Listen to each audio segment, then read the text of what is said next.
Derniers instants de campagne et derniers efforts pour le groupe de parti IRD, plus que jamais présent avant le scrutin de lundi.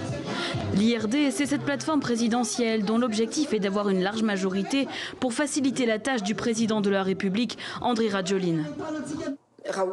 Si la plateforme IRD a la majorité, le gouvernement sera plus performant car les lois proposées à l'Assemblée nationale seront toutes votées. Mais face à eux, 109 candidats du principal parti d'opposition, team de l'ancien président Marc Ravalomanana. Eux non plus ne lésinent pas sur les moyens et comptent bien être un vrai bloc d'opposition. L'opposition a pour rôle de taper du poing sur la table lorsqu'il y a quelque chose que le régime fait mal. L'opposition n'est pas là juste pour le plaisir d'opposer. Selon les prévisions, l'IRD devrait emporter la majorité relative, ce qui donnera du poids aux députés sans étiquette. Ce sont eux qui permettront au team ou à l'IRD d'avoir la majorité absolue pour le vote des lois.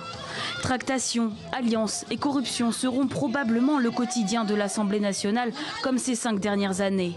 Une situation que la société civile déplore. Certains candidats indépendants rouleraient en fait pour l'IRD.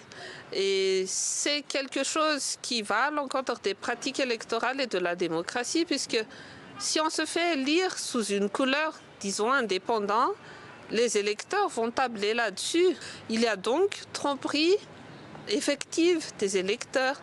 Vers qui ces députés se rallieront-ils? La question est légitime quand on sait que 79 députés font en ce moment l'objet d'une enquête du pôle anticorruption. Ils sont accusés d'avoir reçu 12 500 € chacun pour voter la loi électorale en 2018.